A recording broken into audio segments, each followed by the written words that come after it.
So, welcome back. I hope you guys have not been gone very long. I hope you went straight to this video because this is the second part of the best moments from House of the Dragon Season 2. So, I'm happy you guys are here and let's continue this discussion because we have a lot to say. Yes. So we've ran through, it's not in any particular order. These are just highlights and our favorite bits throughout the season. We've ran through the first 7 and we've got 7 more moments to run through with you guys of what me and Jordan loved from House of the Dragon Season 2.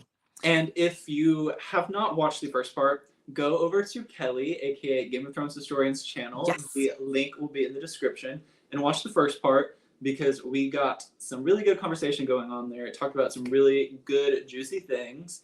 And you don't want to miss that because we have so much cool things. And also, Kellie's just the best. You know, Kellie is phenomenal. So are you. You're awesome. Thank you. Thank you. Look at us.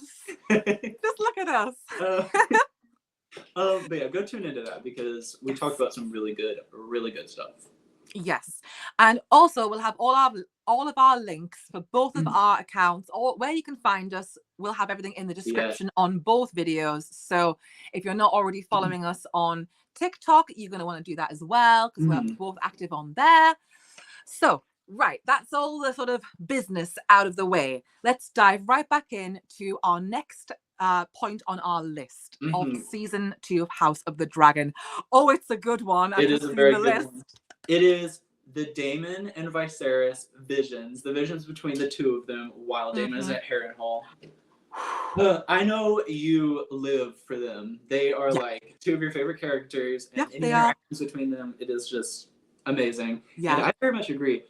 Paddy Considine, oh my god, I'm just like starstruck every time I see him. You know, sorry, just to go totally off tangent, I've just realised I met Matt Smith and Paddy Considine last year. At Comic-Con, and I have photos with both of them. And I've just thought, why do I not have them framed and up behind me? Oh my gosh, wait, that would be perfect. Yeah, I think I'm going to do that. Or you should do that. Or I could get them printed on like a canvas or something. Sorry, really sorry to go off on a tangent, guys. I'm just thinking also, of decor. I do want to say something about that. I have been a fan of Matt Smith for a very long time because I've been a fan of Doctor Who for I don't even know how long, like a very long time. Yeah. And he's just amazing. He's an amazing actor. He has so much range. And when I saw that he was cast in House of the Dragon, I'm like, he's gonna destroy this. He's gonna be so good. Destroy in the best way possible. Yeah. I will say I was totally wrong about Matt Smith. All my friends love Doctor Who. I don't have any understanding. It's gone right over my head. I missed out on all of that. But I remember him when he was cast because he was like so young as the Doctor. And then I remember him being in like The Crown. And I'm like, okay, Matt Smith is a brilliant actor. Like he's one of this country's finest.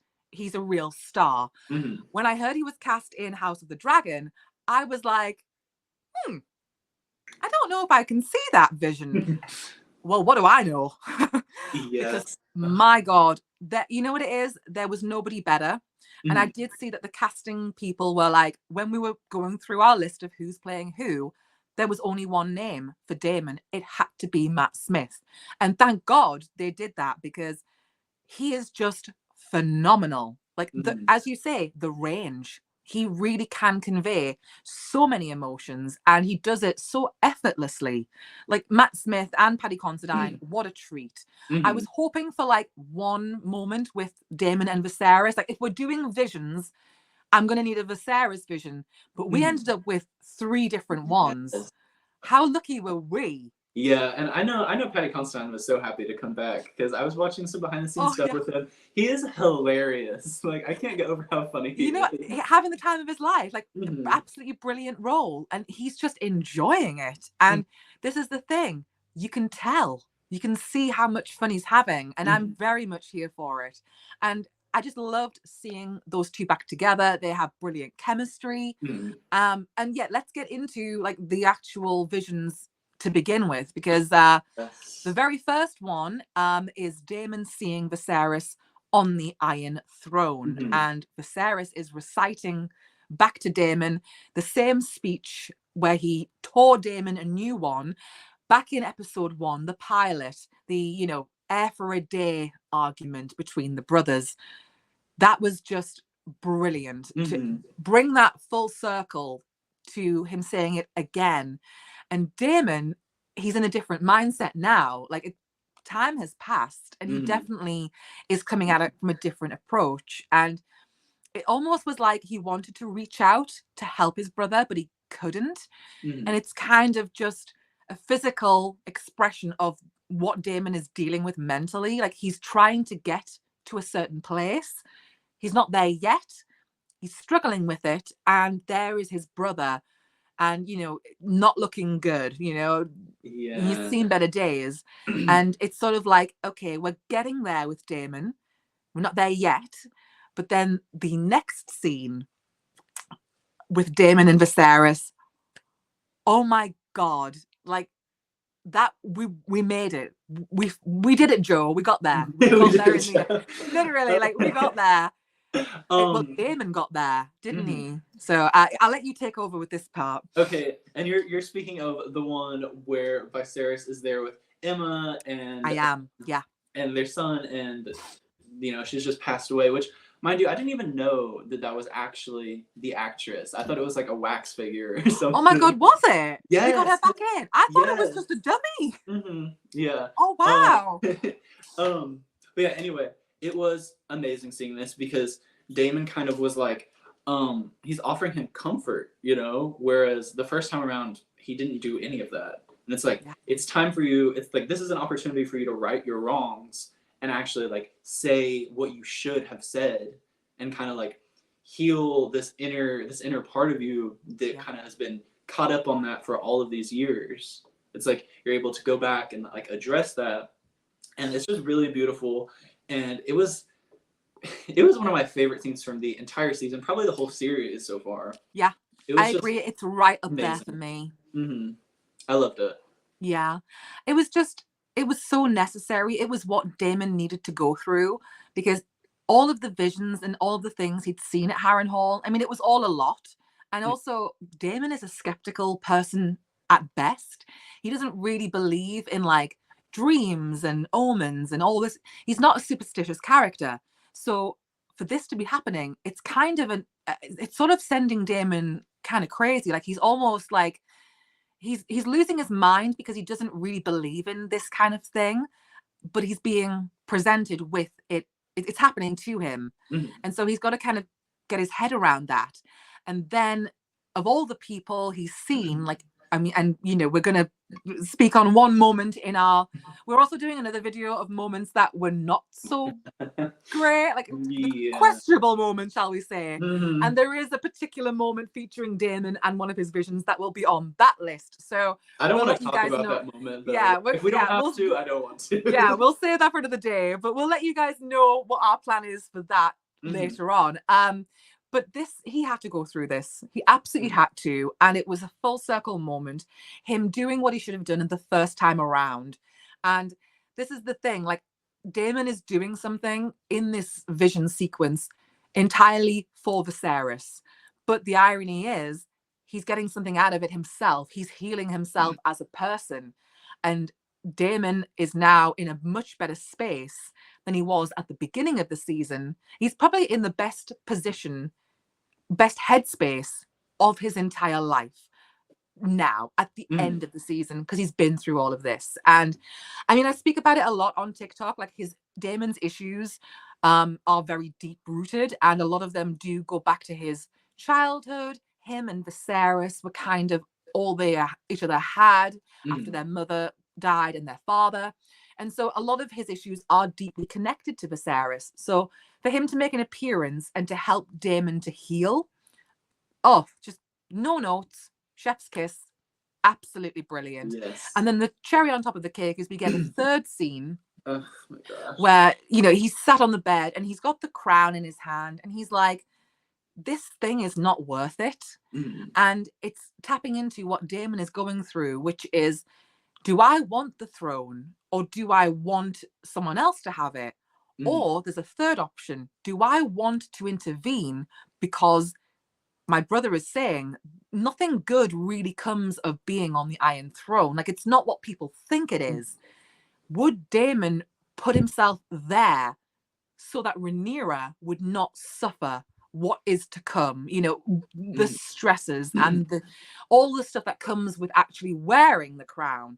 That's the only way I could see him wanting to take the throne for himself. It's to spare Rhaenyra from what his brother is warning him about. Like, you have no idea. It's not fun and games. It's not like you're sitting around having parties every day. It's a really difficult job. And so Daemon has really come full circle, and he still is looking at that crown and he still does not reach for it. And I feel that is so interesting. And I just love the entire thing. Me too, especially when Viserys offers it to him. Like, he literally holds out to him and he's like, do you want it still? And Daemon just kind of like looks at him because like he has so many different paths that he could go down and like choices that he could make. And it's like, I don't know, he's already been through so much up to this point because this is one of the much later visions that he gets. Yeah.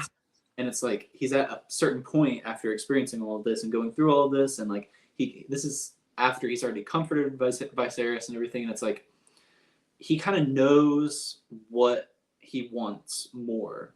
And being tempted by this, I feel like it's kind of like a last thing. It's like, do you want this still after you've been through all of this? And it's like kind of like a little test again, and I just love that. Yeah, you're exactly right. It was a test, and it was to sort of see if everything he's gone through had resonated. And this is the thing with Daemon. It's like, I've always been of the belief that Daemon never really wanted the throne. It was just people misinterpreted what he did want as seeking power and glory via the Iron Throne. And I always thought he wanted just acceptance and love from his family. He wanted to find where he fits in. He wanted to understand, what can I do in this situation? Where do I fit in with this family, and what is my role? And he wants to be included. He wants to be a part of it. And I think a lot of people mistake him for wanting power and glory, i.e. the throne.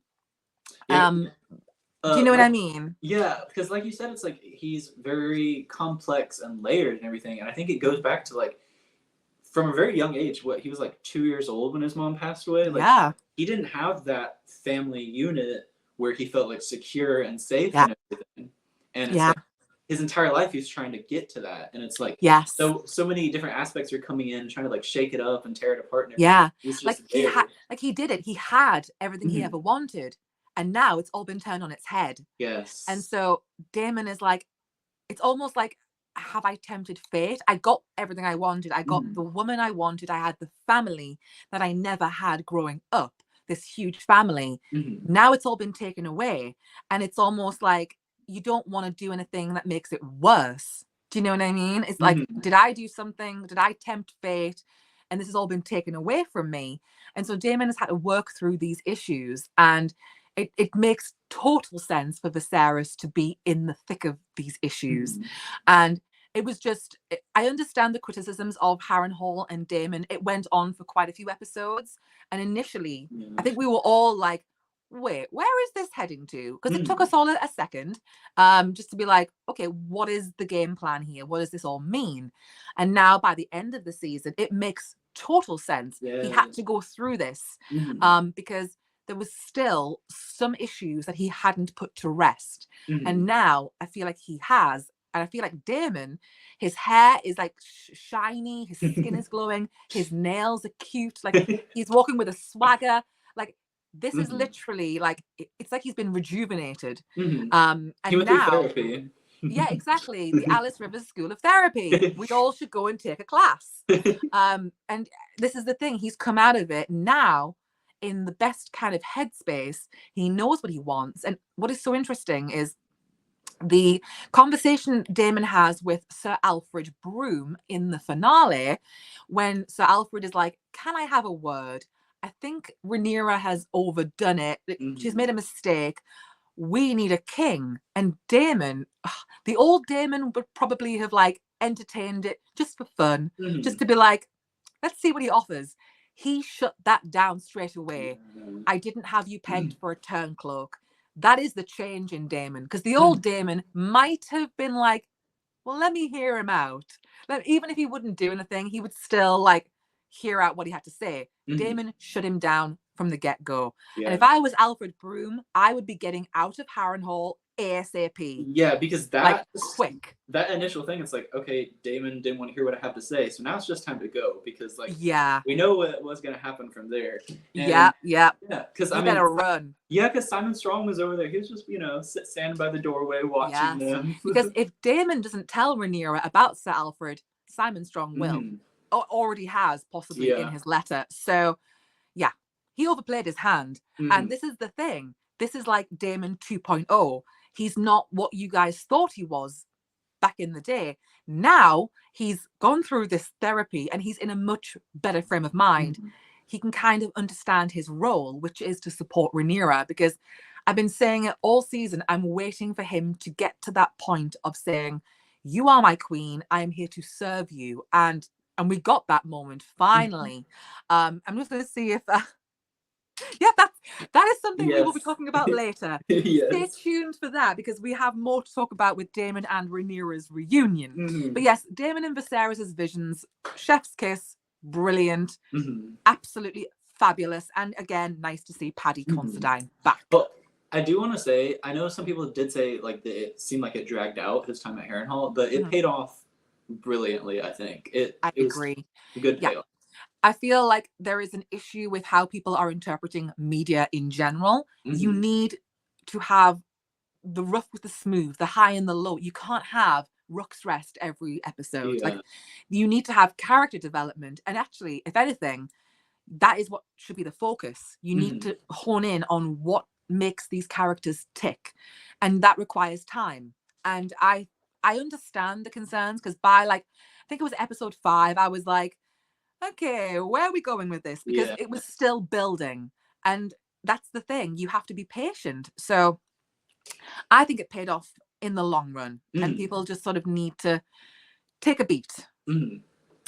So do you want to move on to, actually, yeah, it's a good segue into our next point. Because we did kind of mention him a little. Simon Strong, the diva that he is. Yes, the queen of the season. I mean, the outfits, the outfits. Yes, I was going to talk about his outfits. But yeah, this man, he's literally dripping in charisma, uniqueness, nerve, and talent, if you get what I'm saying. I sure do. He really is. Like, he is just, like, he's wearing the finest of finest stuff. Everyone else looks kind of shabby next to him, and he's come, like, literally ready to walk the runway.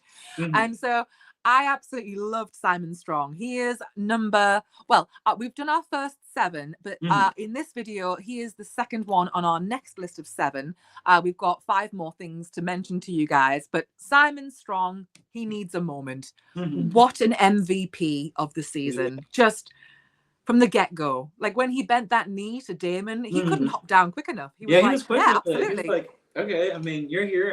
Everything else is a mess, but yeah, if you want to come he's in. Like, I just work here. Like, this is really my castle. Take it. Like, it's no skin off my nose.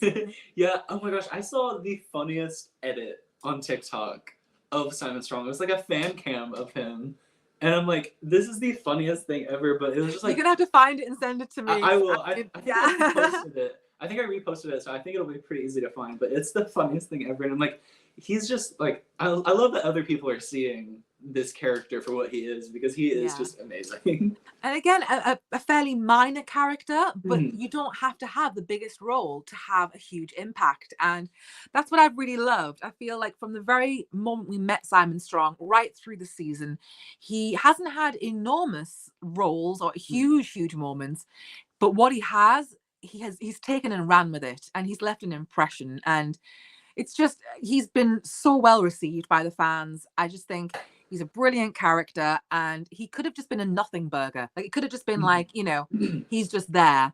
And even Daemon is like quite fond of him as well. So I loved it, and I have absolutely no complaints. Big shout out to Simon Russell Beale, who played him. I'd heard before the season, when they were talking about promos and things, Matt Smith had said he loved working with him at Harrenhal, doing those scenes. He was like, it was just a brilliant person to share a scene with, and it really does translate. Like, you can just tell that Daemon does have a respect for Simon Strong, and especially as time goes on, Daemon lowers his guard ever so slightly as things progress, and Simon is just, he's just brilliant. And he really is.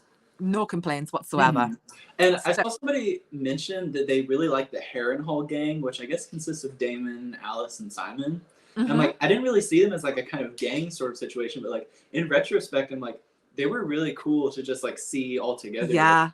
I actually really agree with that, because in the book, it's totally different. And I think this is one of the really good changes the show made, because in the book, Damon is said to be immune to Alice Rivers's charms, effects, whatever. And so we didn't really get any of this. But not to say that it didn't happen, but, you know, it wasn't recorded. And what's fascinating is we're getting sort of a look through, like through the keyhole. We're seeing this happen. And I loved it. I thought it was brilliantly done. I loved everything at Harrenhal. Yes, it took a minute to get going, but once it got going, it was so worth it. So I love that. Yeah, me too. Okay, shall we move on to our next point on the list? And this is another really good one. A really, really good one. These two actors, oh my gosh, they are relatively young. They're both around like my age, I think. Yeah. And it's like, you guys have that much just, I don't know, something about them. The air about them. It's like, the charisma, a sort of je ne sais quoi. There's something very special about these two actors. The two people that we're talking about is Fia Saban. I got it right the other day. I think it's Saban. I think that's correct. It's so funny because I was actually looking up videos on how to pronounce it right before we did this, because I didn't want to get it wrong. I still don't know. I'm pretty sure it's Fia Saban. Fia can correct us if we're wrong. And the other actor is Ewan Mitchell. And for people who may not know, these actors have actually worked together before. They were both on The Last Kingdom, which I actually am going to start doing more content about. I've talked about it here and there, but I love The Last Kingdom. I haven't seen it. I would highly recommend it. And also there are books that the show is based off. Gosh, you know books. Yeah. There you go. There's 13 in the series, and the last one is a big one.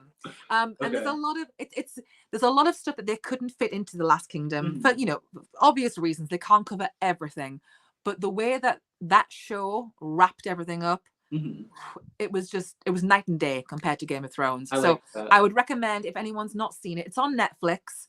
I would highly recommend you check out The Last Kingdom. There's only 5 seasons and then a short sort of movie that sums up everything at the end. But Fia and Ewan were both in that show. She played kind of like a similar-ish role, like a princess, like a lady, like she was, the daughter of the Lady of Mercia. So she's again kind of, royal, granddaughter of King Alfred. And Ewan Mitchell plays a character called Osferth, who is a monk, night and day from his character Aemon Targaryen. Oh my God. So yes, so they go from playing totally different characters on Last Kingdom to now being brother and sister on House of the Dragon. And in particular with Ewan Mitchell, it just shows how vast his range is, because he plays the sweetest, nicest, most gentle character on one show, and then he plays the scariest, most menacing character on House of the Dragon. And the scene that we're about to kind of get into is that scene in the finale where Aemond approaches Helena and asks her again, please will you ride? Well, he doesn't actually say please. He demands that she rides Dreamfire into battle.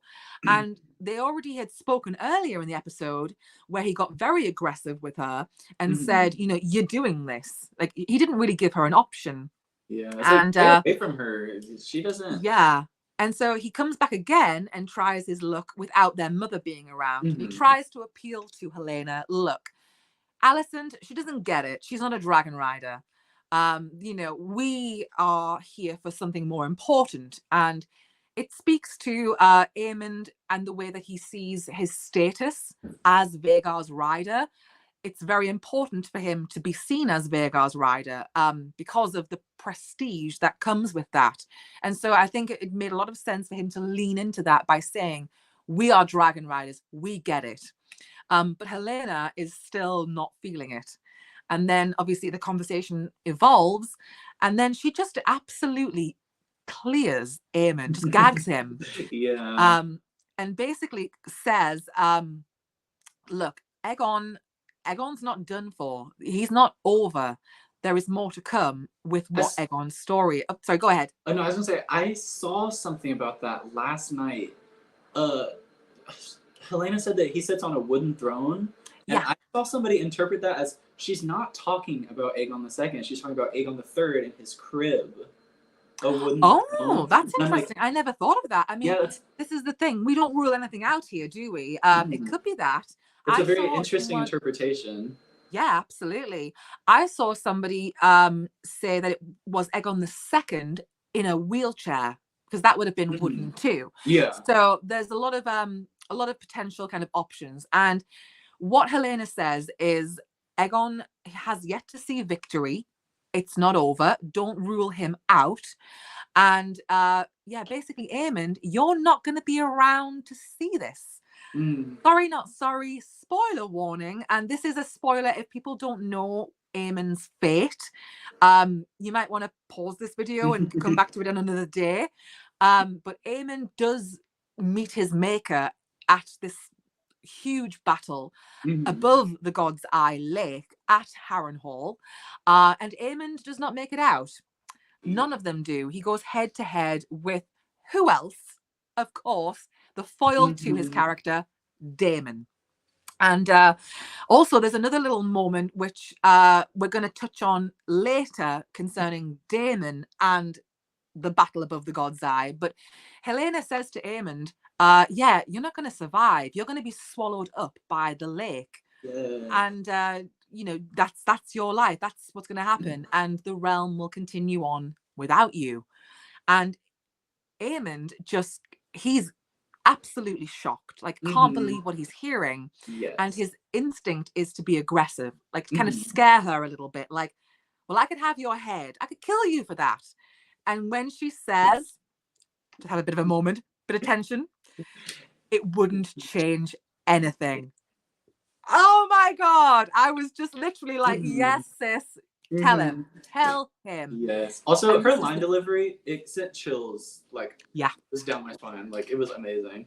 Couldn't agree more. I was just like, oh my God, she said it to him. And he now has something he needs to contemplate. He needs to think about. Like, Helena's visions and what she's seen and the comments she's made have proven to be pretty on the nose. Not everything is going to be exactly as she sees it. It depends on how you interpret it. But she's warning Aemond, like, you want to watch out. If you carry on, you're not going to have a happy ending. This is what is fated for you. And almost, it's kind of like, well, no matter what you do, it's set in stone. The way she said it was like it was a foregone conclusion. Like, nothing you can do now will change this. You will not make it out of this alive. And it's interesting because it depends on whether you believe anyone could change their fate once they have this information. If they change their behavior, maybe it's like a kind of like a Back to the Future thing where you can kind of like, you can retell history. Now you have that hindsight.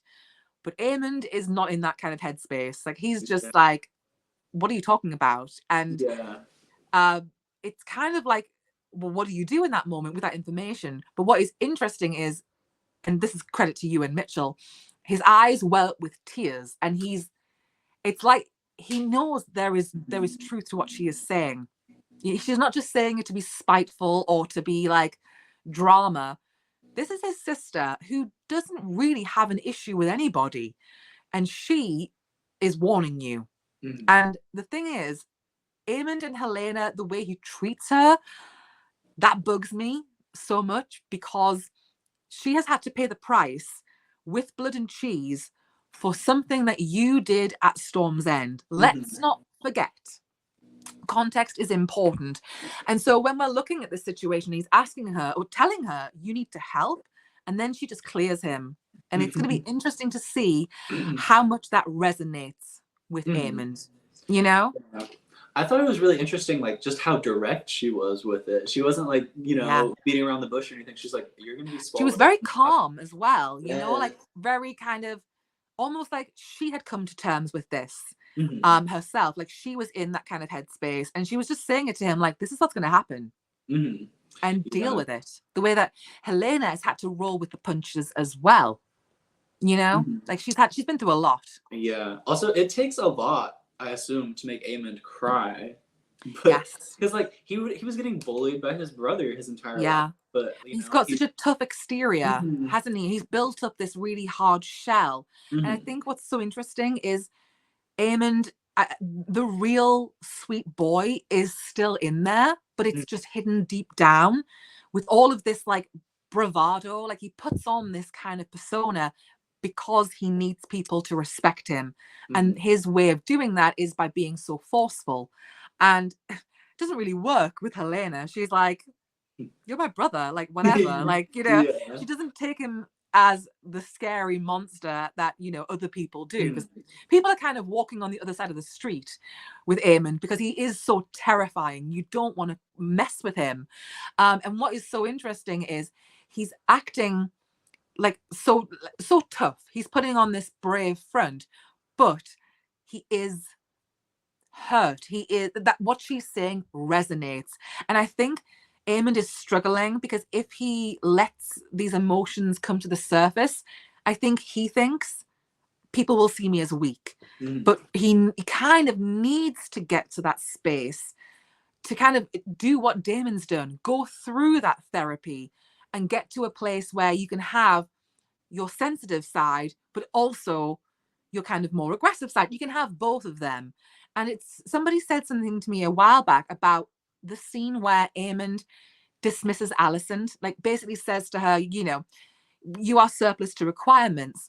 And someone said maybe he pushed her away because if he leaned into his mother, he would just crumble. And kind of a similar thing with Helena. I Do you know love what I that. mean? Yeah. I thought it was a brilliant take. Like he puts up a wall and he kind of knows it's not great. He maybe should bring that wall down. But I think he's afraid of the entire wall crumbling and people only seeing a scared little boy. So it's almost like he's too scared to show his sensitivity. So he maintains this aggressive persona. Like he can't let any weakness show. And that's just, it's fascinating as a character. Aemond is one of the best characters, most intriguing that we meet in this story. And it's just, he's so layered because of his childhood. And the whole thing with him being Vhagar's rider is so central to his identity. There's a Like lot of pressure too. Yeah, there's an expectation, and he can't be seen to be a weakling. Like that can't be his thing, especially with the eye, having one eye, even though he does wear it proudly, it's something that is still stigmatized. Like people with any form of disability, or if you look in any way different, there is a stigma. And people look at Aegon as like, yeah, he's not perfect, but he's like, well, he was entirely whole. He looked the part.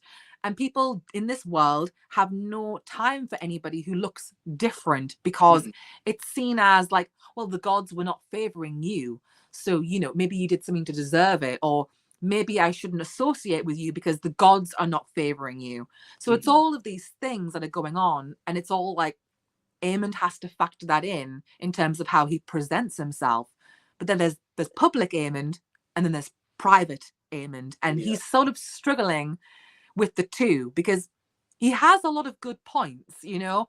Helena, Alicent, they need to protect themselves. I think he had a lot of points in saying that. It's just the way he's going about it. He's a bull in a china shop, is Aemond, and it's not gonna work. Yeah, I don't know. He's like such an engaging character, though. It's like he has all these like layers, and everything, and like I know we said like we are hard Team Black, you know, but that we can't deny the fact you gotta give credit where it's due, right? You've got to say like, come on. I mean, Aemond is like quote unquote probably the character that he's the baddie, he's the villain of the piece. He's done a lot of things. However, that's not all he is. And that's the difference between, I think, casual viewers who just see, oh, he's that crazy guy with that big scary dragon. Yeah, he is that. However, there is a lot more to him. And I think no character is one-dimensional or even two-dimensional. Aemond is a perfect example of a fully fleshed out character, the good and the bad. And it's brilliant to watch. Mm-hmm. Is that everything you have to say for that topic, though? Yes, I think so. Yes. I think so. Okay. Yeah, that is like I can talk about that for a long time more because Aemond is just like such a really interesting character, so complex, and Ewan Mitchell he puts everything into Aemond, and yeah, I just love it. I love it. I love his. I do too. I'm a big fan, and I think he embodies the character so well. Actually, I mean the whole cast. I mean, if I ever have any critiques for House of the Dragon, it is only ever for the writing. It's never for the actors. Every actor turns up and puts in one hell of a performance. And I really am excited to see what Ewan Mitchell and Fia Saban do going forward. They're just brilliant. I can't wait. Really. I hope they're in more stuff together too, because I love seeing. Yeah, I love a good crossover. I love seeing like people from different genres coming over into the new things. Yeah, I'm very much here for it. Okay, moving swiftly on. Yes, so the next thing is that scene where Rhaenyra is standing on Dragonstone with Ulf and Hugh and Adam, while Aemond is, kind of chasing Silverwing and Ulf, and he just sees them and he's like, wait, where did all of these dragons and their riders come from? Wait, she wasn't fibbing? She actually did do it? It wasn't just courtly gossip? She did it? It is insane. Wild. And just Rhaenyra's face. Emma Darcy, don't even get me started on Emma Darcy because I have such a crush on them. You know what? I'm a married woman and I low-key do as well. So, honestly, like, I actually can't picture anyone else as Rhaenyra. Like, yes, we love Millie as young Rhaenyra, but for the majority of the time we're with this character, it is their older version. Nobody comes close to Emma Darcy. We need to give Emma, Emma, if you're watching, we fucking love you. Just gonna put that out there. You are the best. Literally, yes. That is our Queen Rhaenyra right there.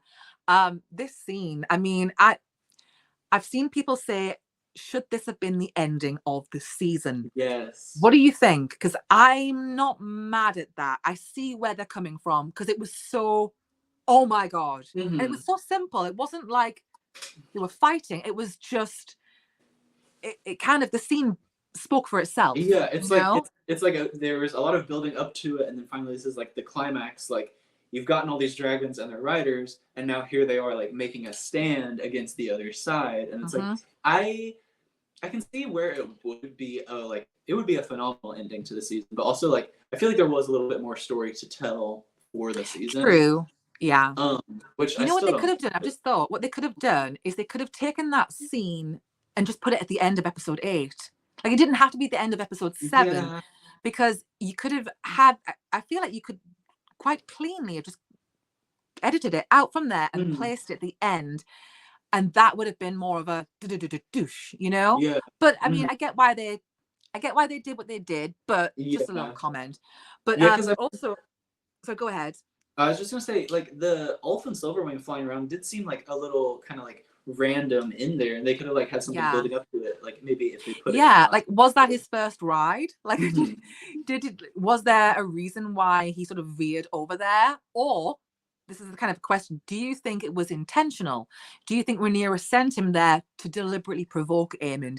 I can see both sides of the argument. I think what may have happened is, I don't think she sent him directly to King's Landing to wind up Aemond, but I think when she realized, okay, where is Ulf? Where is Silverwing? Oh, they've gone for a joyride. I think she was like, okay, let us assemble just in case, something happens. I feel like, I don't think she sent him there to provoke Aemond because that is still risky. But at the same time, I can realize that may have been a thing because you kind of want to show off your strength, because Rhaenyra's whole thing is, the reason why I'm doing this, it's not for me to say I have all these people underneath me who are dragon riders. It's to bring the Greens to the table. It's to force their hand, to make them negotiate because they are so outnumbered. And I loved that was made clear, because I don't think it's necessarily explained that way in the book. It's more like, okay, what can we do to win the war? But it's not just about that. It's about how can we bring the war to an end quickly, and by having that leverage, you know. Yeah. So I just thought that was just a brilliant scene. What did you think about Aemond being able to turn Vhagar? I did make a TikTok about this, and like I got so many comments on it. People talking about like, oh, Aemond, like it was like obvious that he was going to turn around and everything, but it's like, I mean, I think that he was Aemond fully... is so full of restraint. Yeah, yeah, exactly. Like, and are we talking about the same character? And people were bringing up the whole thing about, Aemond and Vhagar attacking Luke and everything, and I'm like, I mean, yeah, to some degree that was Aemond, but also like Vhagar is this old lady, Yeah. who just doesn't have like, I mean, she is a war dragon. She's Yeah. gonna she has those instincts and everything, and it's like, Yeah.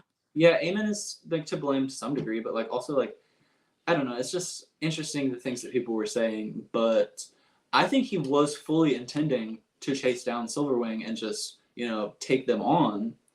But But as he got closer and closer to Dragonstone, maybe that is where the hesitancy came in. Yeah. Because like he probably wasn't expecting to see, how many dragons was it? Like 4 just out there? There was three of them. There was Cyrax, Vermithor, and Silverwing, and then that's not counting. Wasn't Sea Smoke there too? Or was that before? No, I don't think Sea Smoke was in that final moment. Okay. I think it was just the 3 of them. But what she could have done is have Sea Smoke, Jace and Baylor on their dragons. That's 2 more. Daemon could have hopped over from Harrenhal just for a hot minute. You could have had all of Team Black lined up. Yeah. I mean, I'm not criticizing them for not having done that. But also, that would have been kind of cool. Yeah. Now I'm thinking of it like literally a hockey team full of dragons, and then it's really just Aemond. And I mean, he does. You do have Daeron with Tessarion and Helena with Dreamfire. It's not the same kind of lineup. Like it's not the same roster, especially because I mean, Dreamfire is not a battle dragon. Dreamfire is an older dragon, but she's not about that life. And Tessarion is young. So really, it is Vhagar who is the one they're the one that, is, what's the word I'm looking for? They are kind of like the spearhead of the Green's attacking forces. Like Vhagar is the one you want to watch for. Vhagar outside of that equation, now we can negotiate, we can talk. So I really loved the fact that Aemond understood the message and then he pulled back. That was a sensible move. And I'm hoping that we're going to see a little bit more of that from Aemond, where he realizes when to pull back and when to put his foot down, when to, go full throttle, when not to. Because you can't be going ham every episode, Time and a place. But I loved that. I thought it was a brilliant scene. I thought Emma Darcy looked incredible. That outfit, those like sleeves billowing in the wind, and the dragons all singing like in chorus, all I was going to say cacawing, but that is very Moira Rose. Wrong TV show. I saw somebody saying that they were like roaring and everything and calling Vhagar slurs and stuff. I think they were, I think they were like, Vhagar, you ugly bitch. I literally think that they were cussing out Vhagar. Like if I was like Cyrax, I'd be like, oh, you again, troublemaker. Yeah. Especially with Vhagar, with that big like neck like dangling in the wind, and did you see her tongue just lolling around? I was like, girl, put that tongue away. You have done enough damage. Behave yourself, grandma. But I absolutely loved that. It was one of the most impressive scenes. Even Aemond was impressed. Even Aemond was gagged. So that was that one. We loved that. I think everyone will probably agree with that choice. And then the next one. Yeah, so we're staying with the theme of Dragon Riders, and the next moment that is one of our highlights was the sowing of the dragon seeds, finding these new riders for Vermithor and for Silverwing and Sea Smoke. So the thing I loved about this was the way that each interaction was different. Sea Smoke chose Adam.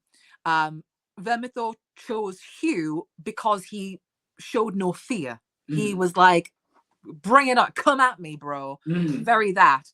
And it depends on what works for what dragon. But Vermithor liked what he saw. Mm-hmm. And that worked really well. And then Ulf with Silverwing, that was a bit more like haphazard. Like he kind of just sort of like accidentally stumbled into Silverwing. But it kind of made sense in a way, because the reason why Ulf was even there was because he was kind of coerced by everybody in King's Landing to be like, go on, go and try, because he'd been talking about being a Targaryen. He'd given it all this. He had to now follow through. And so he was kind of there by accident in a way. If he hadn't run his mouth, he probably wouldn't have been there. So I really loved how all three of those moments were different. And I loved when Rhaenyra was trying to sort of explain what to expect. I did see a take, I mean, it was a shockingly bad take, saying that Rhaenyra set these people up for failure. Well, they came to her and she warned them, you might not make it out alive. This is highly risky. This is a dragon. We all know the risks. So I don't think that was a fair criticism. And I feel like Rhaenyra did her best. The issue that she had to deal with at the beginning of that scene was the dragon keepers refusing to be involved in this situation. And that's interesting because they were kind of okay with Sir Stefan trying earlier in the episode. There is sort of like this moment where you have the dragon keepers singing to Sea Smoke to try and encourage the dragon to present themselves. So they were happy to engage in that. Obviously, it didn't work out well, RIP Sir Stefan.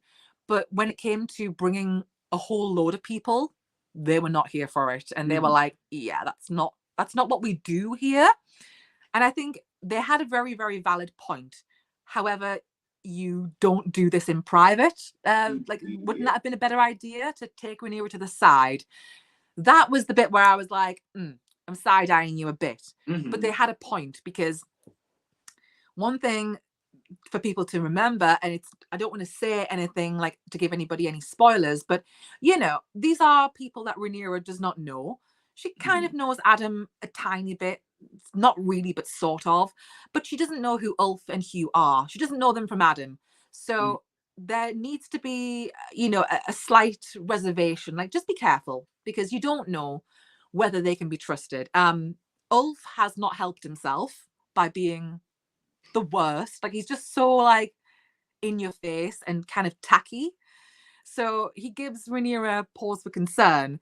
But I loved seeing the whole process play out. What did you think with the dragon seeds?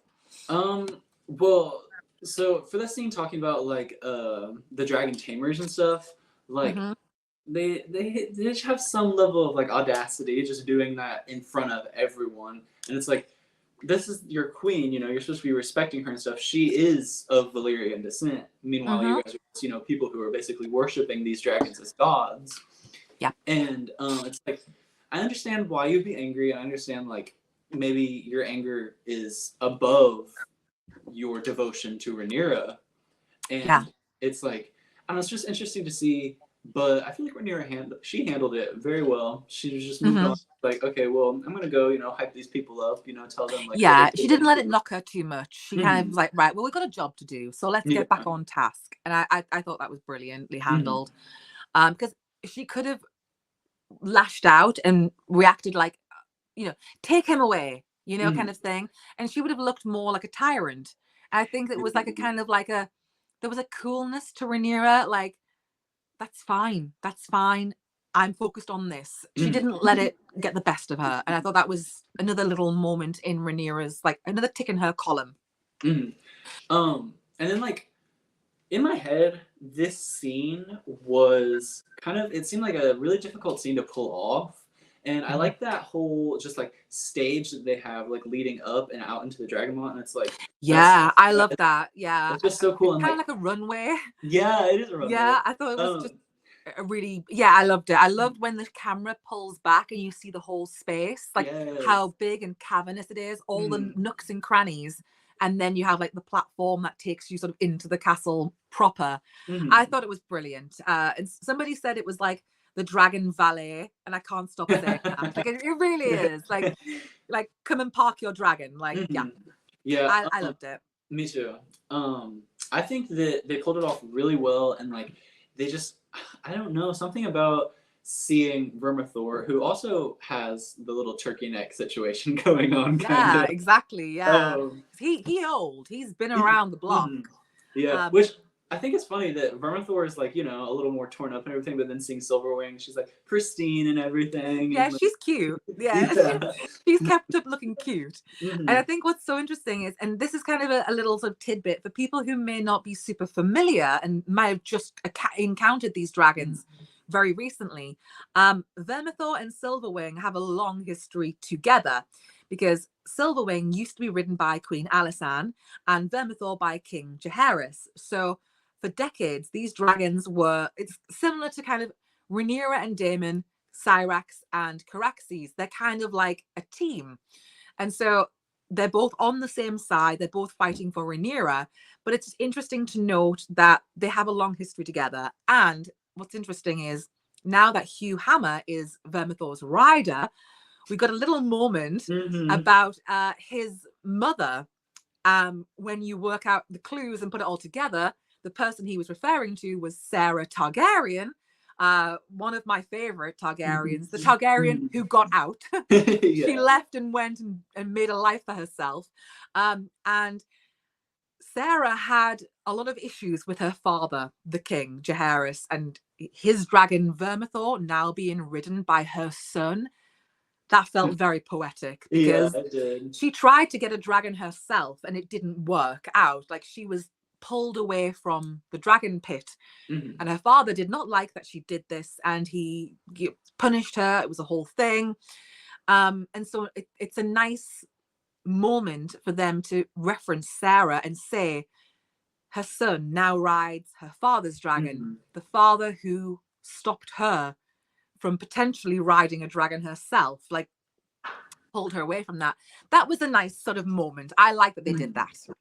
Yeah, it was just really good. And like, I have a theory that Sarah is still alive during the Dance of the Dragon. I hope she is, I really hope she is. Like, I would be so here for that. I think it would be cool. It would be really cool. She's just to like look back on it and be like, oh, like at seeing her life, and to look over to Essos and be like, oh, they're all fighting over there. How dreadful. Yeah. Sorrows. She's just bathed in her gold and everything. Literally, like Sarah is just sat there in like a lovely, comfortable room. Someone is feeding her grapes. She's retired now. She's an older lady just living out her retirement. And someone's like, oh yeah, those Targaryens, they're fighting again. And she's like, oh, best wishes, warmest regards. Just gonna say. I would love Sarah to be alive. Just a little moment of an older lady looking out over the narrow sea, like over there is the drama. And she's like, oh, I love that idea. Yeah, I'm here for it. Also, I was gonna mention, I'm so torn about them making Hugh Hammer's character likable, because I'm like, I don't want to like him because I know what happens later on with him, and I'm like, yeah. Ugh. We shall see, shan't we? We shall see. But I do think it's interesting to see that perspective of the small folk, to see how bad things were. I thought that was a clever part on the show to say, these are people who are not just randomly wanting to become dragon riders. They're kind of forced into it because their current lot in life, it's not good. They don't have a lot going for them. So it's like, why not? What's the worst that can happen? I mean, we're in dire straits in King's Landing. If we stay here, we might not make it out alive. So I liked being able to see the small folk, and I hope we see more of Hugh Hammer and his wife. I'd like to see her pop up again, because she mentioned having a brother that lived in Tumbleton, and that is a location that we will be visiting at some point. So breadcrumbs everywhere. I'm here for it. I really like it. So the penultimate topic that we're going to be talking about is Rhaenyra going to Harrenhal and kind of confronting Daemon, kind of worried that he's amassing this army for himself, And she Yes. gets there and is met by Simon Strong, obviously, who is amazing. I love seeing them meet for the first time, and this scene just was amazing. Yeah, from start to finish. I was starved of Rhaenyra and Daemon scenes this season. Yes, I needed more. I was just about to say the exact same thing. Like the thing with Rhaenyra and Daemon is that they have different levels. Like they have moments where they are fighting and they are like, you know, aggressive with one another, and they, you know, they're sparring and they're back and forth. And then you have moments of true loyalty and support. And I've been saying since the end of season 1, I've been saying that moment where Daemon kneels and crowns Rhaenyra, like we need that Daemon to come back. And we won. We won, besties. We won. I loved that scene. I loved the preamble of Rhaenyra flying in. I liked how she took Adam as well. I felt a bit bad for Jace, but I can understand why. Jace was like, do I get to do anything fun? But, you know, it's understandable. And then she basically flies over and sees this enormous army. And the thing that is so interesting is Rhaenyra does not know what she's walking into necessarily. Will they be there for her? Is she walking into a giant humiliation? You know, are they all going to say, oh, hi, nice to see you, but we are here for Daemon? Like, she didn't know. And obviously the note she got, it wasn't clear what was happening. So when she walked in, she was very tentative, like not quite sure what to expect. But when Daemon walks forward, and you just, it's almost like the closer he gets to her, he's being like refueled, like his battery is being recharged. And they both need each other so much, so like they've been struggling. And Rhaenyra, you know, she asks, you know, the $1 million question. Okay, you've gathered an army and they're all sworn to you. Great. Are you sworn to me though? That's the question. Like, are you doing this and going off on your own, or is this for me? And I absolutely loved, we'll get into it in a moment, but Daemon saying, you know, I get it now. I understand what you've been like dealing with. Like Rhaenyra, this is one of the things, not to go off on a tangent, but the difference between Rhaenyra and Aegon in terms of like fitness for the throne. Rhaenyra has this additional burden, the prophecy, and Aegon does not. And so she has to deal with not only having this responsibility placed on her, like she is the figurehead, but her father chose her for a reason. And so she doesn't want to disappoint him by making any mistakes. She has so much pressure on her shoulders, and there's nobody she can really talk to, because Daemon didn't really believe her before. Like when she mentioned, like, yeah, the Song of Ice and Fire. And he's like, the Song of what? And now the person that Rhaenyra has always put on a pedestal, now that person, they actually understand where she's coming from. Daemon gets it, and now he can be supportive of Rhaenyra in more ways than he already was. It's not just an army, like he's not just a physical person who's there to bring the men together and to fight for her. He can emotionally support her. And I love that. Yeah, I saw people like comparing the scene from season 1 when he crowned her and this one where he knelt, and people are like, oh, like nothing has changed, you know, between then and now. And it's like, Daemon is a completely different person. He understands things from a completely different perspective now. It's like he's discovered himself. He's discovered the real Daemon. Like, I feel like it was always in there. Yeah. But he had to go through this to fully realize it. And we saw with Sir Alfred when Daemon just shut him down, like, oh, you know, you're talking about betraying Rhaenyra. This is treason. The old Daemon might have entertained it for a second. He probably wouldn't have really entertained it, but, you know, showing that moment, it was intentional because it showed the growth. And in one respect, I get what people are saying. Daemon hasn't really evolved, but he has, because it's on a deeper level. Like he understands what Rhaenyra is dealing with, and he's a faithful believer now. He gets that this is a bigger issue. And I also think I mentioned it either on my YouTube video or on one of my TikToks, how Daemon was so distant from Viserys and Rhaenyra because Rhaenyra and Viserys shared this secret. And I was rewatching the fight between Daemon and Rhaenyra when they were last speaking, like on Dragonstone, episode 2, I think it was. And she was like, you didn't know my father at all. Like the things that Daemon was saying, she's like, I understood him because we had this shared secret. You don't get him. You're misunderstanding what he was all about. And now Daemon's been through what he's been through. And now he can kind of understand Rhaenyra and Viserys in a way that he couldn't before. You know, like now he's no longer that skeptic. Excuse me. Now he's also like, he understands that there is something greater at play. And when he bent that knee and everyone just joined in, even Sir Alfred was like down on the floor. I mean, we were all cheering in unison, like, yes, finally. And except Sir Alfred, what? Sorry. No, I'm just saying that Rhaenyra needed this moment to like recharge her batteries and to replenish her. But yeah, so Alfred, he got down on the knee, but then he scarpered quickly. Yeah. He was like, I better move. He knew his days were numbered. Like, Daemon is going to drop me in it. I'm going to have to move because I don't think this is the thing. Like no one saw this coming. And so everyone's like, oh, he's kneeling for her. Right. And it set the tone. Like, this is Rhaenyra's army, not Daemon's. This is what they're here for. And I loved it. I loved when she grabbed his hand and was like, if you leave me again, like, do it at your peril. And that felt like Daemon and Rhaenyra, we were back. Like, we're back, people. We're back. Yeah, like when he was kind of like, I tried. Yeah. That was it was so cute because they have those moments where they wind each other up. It's just part of their dynamic, and I loved it. I thought it was brilliantly done. Yeah. And the fact that Daemon like started reaching out his hand, but then Rhaenyra reached out further and grabbed it. And just grabbed it, yeah.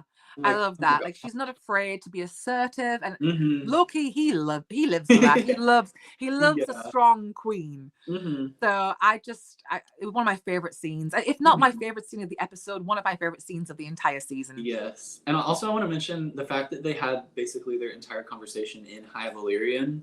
Yes. It's just like it's so much more intimate and everything. I love hearing two of them speak in High Valyrian. It's like it's kind of like code for intimacy and like support, but also like discretion, because obviously, like, this is the thing, Daemon's not going to go, well, guess what dream I had and guess what I saw.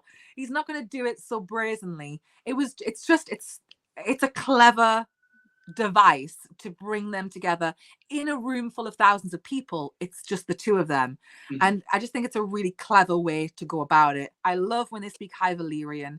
It's like their love language. It's just, there's something so intimate, as you say, about it. I really love that. And that whole scene when Daemon sort of turned around and rallied the troops and was like, you know, he was kind of getting everyone amped up. Like, he was a real cheerleader. He was like, let's go. Like, come on, people. And we're doing it for our queen. And that was just a full circle moment. And I also think, and I'm trying not to get too deep into like interpreting these things, but Daemon rallying an army for Rhaenyra, it's not the first time he's rallied an army for somebody else. He did it for Viserys way back when, in order for Viserys to arrive at the Great Council with this asset. I've got an army. My brother has rallied people. And so what happened with Viserys, though, is that Daemon was kind of on the outs because, you know, he was young and a little bit rash. Daemon was Daemon. He has his ways. And Viserys just was like, yeah, that's not going to work. I'm going to send you over here. But now it's almost like a redemption story for Daemon. He failed in a sense with his brother because in one respect, Viserys would not let him in. So Daemon was always held at arm's length. And what happened with Viserys, I think, especially when Daemon got the news that Viserys was dead, he instantly was like, well, they did something to him. He was automatically suspicious. And I think what was so interesting was, I think Daemon, part of his grief was, could I have helped him? Could we have done something sooner? Seeing how deteriorated Viserys was by the end, you know, when Daemon and Rhaenyra see him in bed in season 1, I think all of that resonated with Daemon. He's like, I think part of it was, I couldn't help my brother. I wasn't there for him. However, now it's a different situation and he can really be there for Rhaenyra. Even if it kills him, he's going to do all he needs to do. And I just thought it was a beautiful scene, brilliantly done. I loved Syrax on the roof watching over everything. little details like that. Thank you very much. Mm-hmm. I just loved it. I also, just a quick mention for Caraxes, when they started flying towards, Caraxes was like, what's going Yeah. on? Oh my god, it's my girlfriend. It's Uh-huh. Cyrax. Long time no see. Yeah, I I just love loved that. that. Mm-hmm. And yeah, absolute perfection. That Mm-hmm. was one of my absolute favorite moments. I think a lot of people in the comments are going to be saying, yeah, we agree. That was Mm-hmm. a brilliant scene. Yeah. And we've got one more for you guys. One more that makes our top 14 moments Mm-hmm. we've come up with. And we're kind of sticking with the Harrenhal theme. The final moment that we want to talk to you guys about is Daemon's vision, what he saw when he touched that weirwood tree. What are your initial thoughts off the top of your head?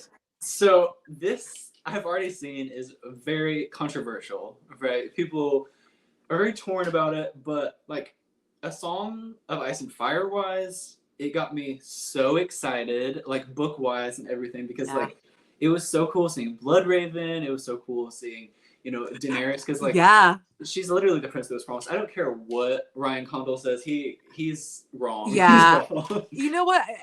I feel like sometimes less is more. Maybe you don't need to say anything. Yeah.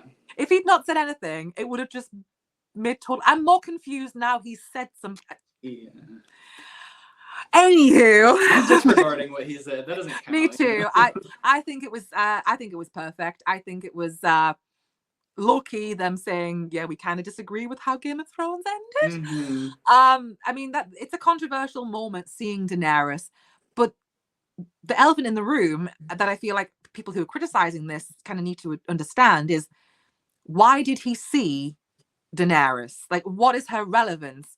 He's not just seeing a Targaryen. He doesn't know it's Daenerys, obviously. He could think it's like his daughter with Rhaenyra. You don't know.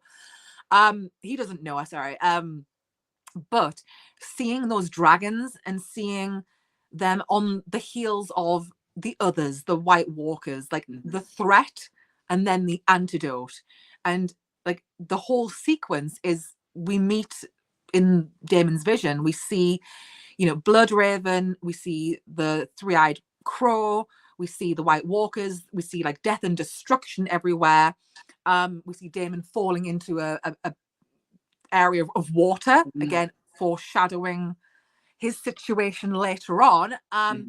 That was done in a sequence, and then you saw the comet, and then you saw the dragon eggs, and then you saw Daenerys. And it's like, to take Daenerys out of that equation, you're missing the final piece of the puzzle. She's not there because she's a Targaryen. She's there because she did something truly exceptional and magical. If anything, she did something that was very un-Targaryen like. She made a personal sacrifice, a blood sacrifice, to bring dragons back into the world. The Targaryens, whether you're team green, team black, they are responsible for the loss of the dragons. Yeah. We're not taking sides here. They're all culpable. The Targaryens ruined the dragons. They were no more. So Daenerys becoming the mother of dragons, it's so important, because that's not what House Targaryen are known for. They're known for being given dragons, like in a sense, like on a plate. There's an entitlement. Daenerys is the opposite. And so when people are saying, she's only there to show like the Targaryen line must continue, that's missing the magic. And also the context of, well, what are House Targaryen known for? They're known for their dragons. They are kind of, not everyone is a dragon rider, but there is something special about Targaryens and dragons, and it does put you above everybody else. Like there is that feeling of like, you got to be careful not to get too cocky, the closer to gods than men thing. But Rhaenyra was the very person in her childhood to say, we're not better than anybody else. And so our dragons are precious. It doesn't make us better because we're dragon riders. And that ties in with the same kind of thing with Daenerys. She doesn't lord over people. I am the mother of dragons. You must obey me. She is the mother of dragons because of what she did. And what she did was for the greater good. And so I feel like there are just little things that tie Rhaenyra and Daenerys in one sense. They're very different people with different backgrounds as well. But I feel like including Daenerys in that vision was intentional, and I don't care what they say after the fact. It was a good idea because it shows what is coming and the antidote. Mm-hmm. And I think it was very important. That's Yeah. my 2 cents on that. Yeah, I really enjoyed it. I think like it made sense story-wise because like the whole thing like that they've made in House of the Dragon is like, oh, like Aegon had this dream, you know, and like when the long night comes, you know, when the White Walkers come, there has to be a Targaryen there, and it's like there has to be a Targaryen with dragons who can combat this. Yeah. And it's like, I don't know, it just tied in really nicely. And all the people who are commenting like that they didn't like it because of the end of Game of Thrones, I'm like, I'm not talking about the end of Game of Thrones. I'm talking about Yeah.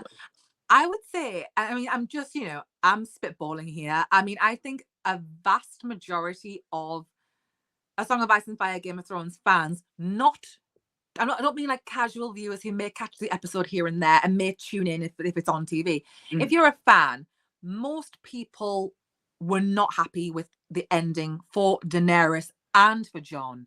Mm-hmm. Both of them were done dirty. Yeah. It's not what I had in mind for either one of them. And people seem to think that you have to pick Jon or Daenerys. Well, they both were done dirty, if you ask me. She by him and him by the writers. But I feel like a lot of us have kind of like separated those last maybe 2 seasons of Game of Thrones. It's kind of like in a box in the corner that nobody wants to talk about or touch because it was just so controversial, shall we say. And so including a reference to the Game of Thrones era, it was risky on the part of the show because there is a contingent of people who are not really happy with that. But I think we can just sort of say, let's not talk about 7 and 8 of Game of Thrones. Let's just put that in that box in the corner. Let's leave it be, because I think the elephant in the room is it wasn't a good ending for Jon or Daenerys. It wasn't good. I don't think House of the Dragon are going to retroactively like fix it, but also it's its own show. It's its own entity. They can allude to this, and I feel like it was a smart move because it ties everything together. The overall story of what we're seeing on this show is a family fighting with each other, and they have dragons and then they no longer do. And it's the beginning of the end, in a sense, for House Targaryen. And it has such relevance to Game of Thrones because the very first scene of Game of Thrones are our introduction to the White Walkers. So we know they are there and they are resurgent, and it's because of the actions that are taken during the war, the Dance of the Dragons. So it's all connected, and it's also very interesting that it is Daemon and Rhaenyra's own line that continues on all the way down to Daenerys Targaryen. So they're all kind of fated together. Does that make sense? Yeah, I get what you're saying. I was also going to mention about Bloodraven. I like that, like, he had the book accurate birthmark and everything. Yes, because we didn't have that with the actor from the gentleman who played the older three-eyed Raven Crow. Yeah. Again, attention to detail, people. I wonder if that's going to be the same actor that plays him in A Knight of the Seven Kingdoms, or that would be really cool. That would be smart. I feel like they must have cast him by now, but there's an announcement because I know they're filming it. Well, we've already got a little trailer, so that it's happening. So surely it's all locked down. I hope it is the same actor. That would be really cool. That would be a clever bit of consistency across the different series. Yeah, because I mean, like, I don't really see why it would be a different actor. Yeah. Like, it would, I don't know. I mean, like, I know you said, like, they might be their own, like, each show is, like, its own thing. Like, they're not all together. But, I don't know, like. It was only a brief moment, wasn't it? So I feel like we could make an exception. Although, if Jamie Campbell-Bower is free, I'm just saying, if he's got nothing on, I hope he has been secretly signed up to be Bloodraven, because visually, he is what I picture when I think of like a kind of thin, slightly gaunt, kind of gothic, kind of a bit creepy, kind of a Halloween-y Targaryen. That's who I think of, or somebody very similar. That would be the dream. But yeah, I loved how Daemon went from being so skeptical to now being a believer because he'd seen all of this stuff. And I thought it was so interesting, out of everybody to appear before him, that it was Helena. What did you think of that? Yes. Oh my gosh. I thought it was really interesting because like thus far we haven't seen, like, I don't think any interactions between the two of them. No, I don't think so. I think the only time they were in the same space was that dinner party thing. Yeah. You know, before Viserys died, they were Mhm. all together, but they've never really had any proper interactions. Oh, the Yeah. funeral with Lena as well, but it's few and Uh, far between. Not yeah, Mhm. they've not had any proper interactions, and I thought that was interesting because Mhm. I'll be quiet in a second. I'll let you speak, but there was something I want to say, but I'll let you go first. Okay, I was just gonna say, it's really interesting because like I feel like it kind of mirrored. They were both in the throne room, and it kind of mirrored that scene with Helena and Aemond when they were in the throne room. Mm-hmm. It was And almost like she was in the same position. I think she yes, was. mm-hmm. I just Mm-hmm. thought that was really cool because like I know like Aemond and Daemon are foils of each other. I mean, literally like switch around the D at the beginning and move it to the A. Yeah, They like an completely anagram. I mean, yeah. could they be any more like they are the same person, but from Mhm. opposite ends in a Yeah. way? It's just very clever the way that George does this with characters, because like Damon and Rhaenyra are kind of cut from the same cloth too, in a different way than he is with Aemond. It's so clever the way that it's all done. And I saw a criticism of the scene where it was like Helena is helping Daemon and she is the one who should hate him the most given what he did with Blood and Cheese. Yeah. And I'm like, I don't disagree, yes, but that's almost like it's kind of like a third grader's kind of Yeah. look on like outlook on things. Like, it's yeah, you technically yeah, but at the same time there is a greater issue at play, and Mhm. that's what everyone is getting at. It's like this is something bigger than all of us.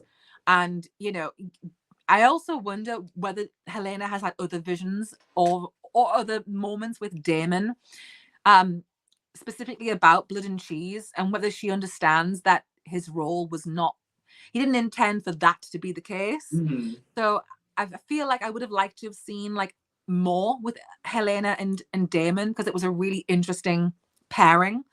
But I thought it was just so well done when it was like transitioned from Damon hearing Helena's voice saying, you know what you've got to do, you know what your part is in all of this.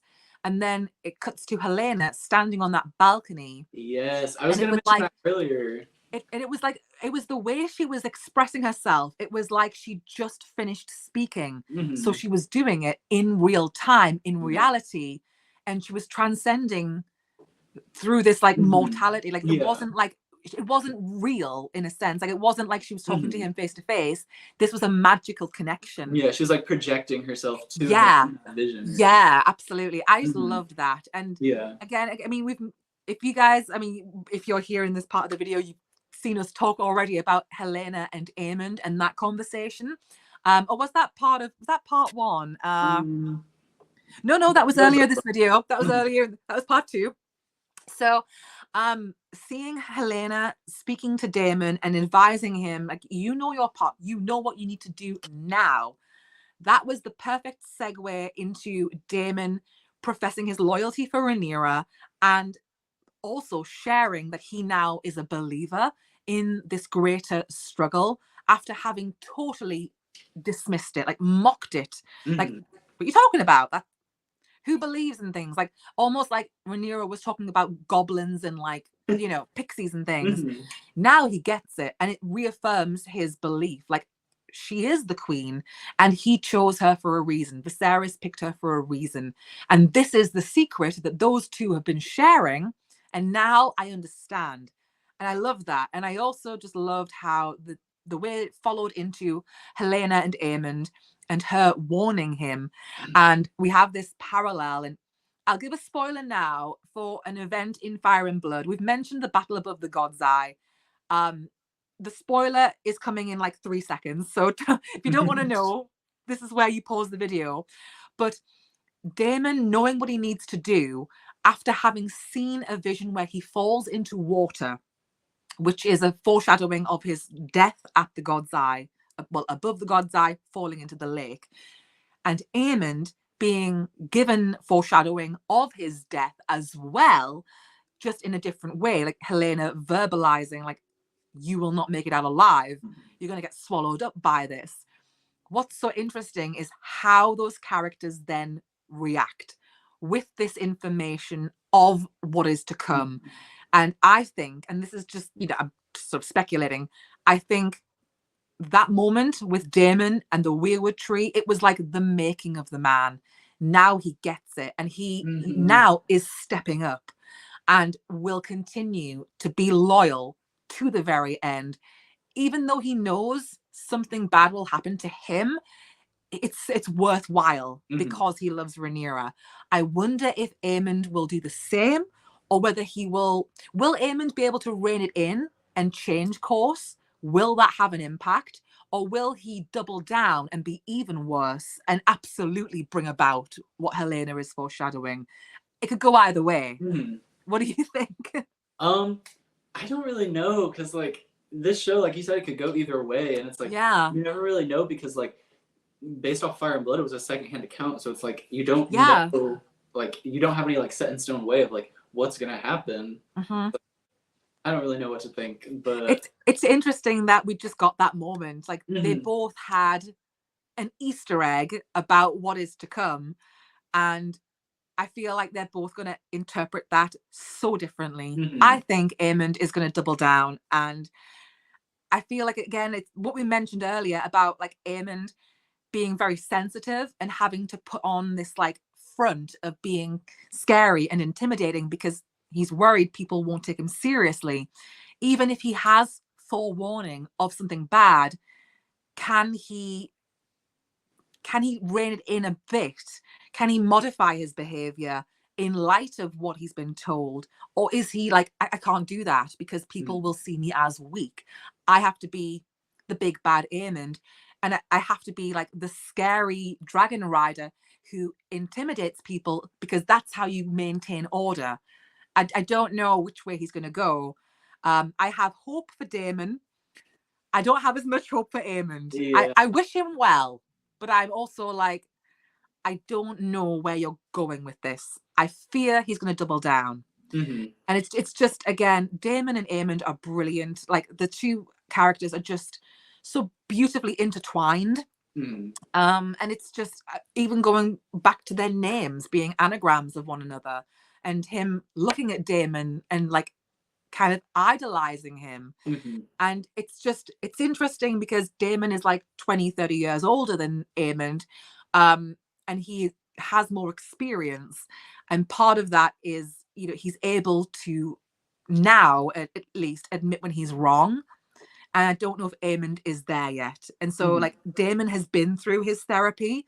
So he's kind of like what Aemond may want to aspire to be, because Aemond needs a bit of therapy. He needs to go through and sort out like his mommy issue, his daddy issues. Well, I mean, he's gonna be meeting Alice soon, so who knows what's gonna happen.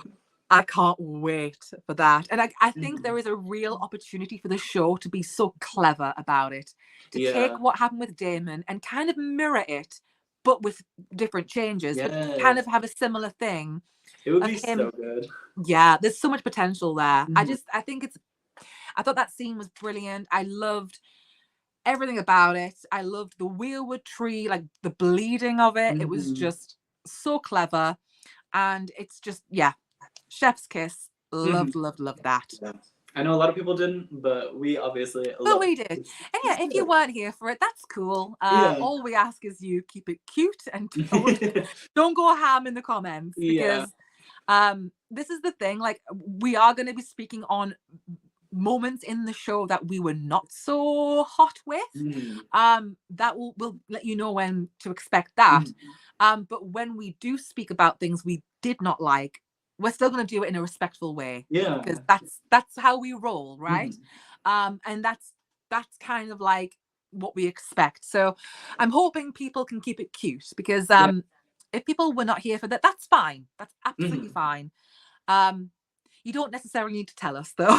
Because I always look at it in a way like, I still enjoy the show. There might be things I don't agree with, but like I can criticize those things without on the whole.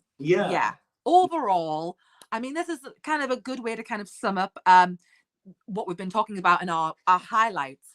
What would you give season 2 out of 10? Like, what's your number? Overall, good and bad, because this is the thing. You take the rough with the smooth. There were moments where I was struggling with Damon in Harrenhal, and I'm like, will we ever get to the end of this? Yeah. And, sometimes you've got to have a bit of faith because it did pay off. And so there's moments where I'm like, well, I didn't love that, but it was worthwhile to get us from A to B. Yeah. So it's kind of, how do you weigh it up? Kind of going off of that, like, I kind of feel the same way about like some Alicent scenes and everything. I'm not going to get into that because that will be, I assume, something that we talk about. Yeah, we've got notes on Alicent. Yeah. But overall, I enjoy it a lot. I looked forward to it every single week. I was really excited. Like, I made it a whole event every week. I'm like, I'm going to sit down and watch this. I have to be here at the time. I cannot miss it. Yeah, 100%. Me too. It's also something to look forward to every week. It's like, kind of reminds me of the Game of Thrones days because, like, back in the day, it was back when I was like living in a house with like, it was actually me and like a bunch of boys. They were all my friends, so it wasn't like that. But I was like the only girl, and we would all sit around. And because I was the only girl, I got like the best seat. Like when we'd all gather around the TV, it would be like, okay, I'm the girl. I get a comfy spot in the front, and we would all get together for Game of Thrones Mondays, and we would all watch it together. And it felt like it's actually something that like I really treasure because we experienced like the Red Wedding together and we experienced like all of those crazy moments, and it's special to share it with people and to make each episode every week a special event. And I'm like Sunday night even, like, what am I going to do? I mean, I'll probably be asleep. It's like 2 a.m. my time. But at the same time, it's like, I really look forward to having the episodes week on week. I really do not think it's a good idea because I saw some people were asking, would it be better if they released everything in one go? I don't think so. I think it's better to have them week by week because over the course of the week, when we're all talking about different moments, things kind of become apparent. You change your opinion. Everything kind of develops and like marinates a bit. Do you know what I mean? And so you're ready for the next episode. And I think if you had them all together, it would be too overwhelming. There's too much to break down. Having it as a week on week event, it just felt like each week had its moment, and we talked about that week's events, and you don't really miss anything or skim over it. And I'm gonna miss like making it a thing. Like, what are we gonna be doing? Yeah, I know, because like I feel like keeping it a weekly thing is like a traditional thing, because like before streaming and everything, like it was every week, and it's really interesting to do that because like me personally, I didn't like actually get into Game of Thrones until 2018, so I was only able to watch the last season when it came out weekly, and it not a great experience. God bless you that you made it through and you stuck with us. Not a great experience, but I had watched all the seasons before that, and it was just like, despite the show being not at its best, it was still enjoyable to go every week and watch it. Yeah, and have the entire week to talk about it. It was always a feast for the eyes, like just like the way that they shoot these shows, the way that it's filmed, the costumes, the hair, everything. Like it's a production, and I do think that House of the Dragon has like picked up that mantle, particularly in season 2. I feel like the costumes, everything is like we're on another level. Everything's kind of really good, and even if there are moments you don't like, I think everyone can kind of, if they choose to, they could appreciate the show. You're not going to have something that is 100% to your liking. There's bits that people are not going to be so hot on, and that's fine too. But overall, I think it's been a really solid season. I'm going to give season 2, I think I said, I don't know if I said it or not, or whether it was an episode. Overall, I'm going to give season 2 an 8 out of 10. I do understand some criticisms of we still have a lot more to show, like there's more to come. And people are saying, was this, did we see enough in season 2 to warrant it being a full season and for the long wait for season 3? And I don't disagree with that. It kind of comes back to, I think 10 episodes would have been just chef's kiss. But at the same time, I look back on season 2 and I think everything was stepped up. I do think it was mainly about character development this season. And looking back, actually, that was one of my criticisms of season 1, that we moved too fast. So for me, the pacing of this season has been pretty spot on. And I know not everyone will agree, and that's fine. We can all feel different things. For me, I liked it. There were a few moments that, yeah, like Tyland Lannister in Essos. I was like, how are we back with him again? He's got another scene? Yeah. No, show me Craig and Stark. Show me exactly. Show me somebody else. Show me more Baela and Rhaena. Exactly. Yeah. Poor Rhaena running and running. That poor girl. And when she was shivering in the cold, I was like, does anyone know where sending she out is? a search party? Like, what? Yeah, like, why was there nobody like there with some supplies to help her? She's just off in the wilderness. Yeah. So yeah, there were bits that I would have maybe changed and cut and moved around, but on the whole, I'm so impressed with this season. There were some really great standout moments, and I think the show has a lot to be proud of. I think they did some really, really, really great stuff. I mean, I'm looking at the list, and I don't even know if I can pick a number 1 moment, because they're all so strong. You know, it's because we're so fresh off episode 8 at the moment. Like the Rhaenyra Daemon Harrenhal scene, that's kind of my number 1.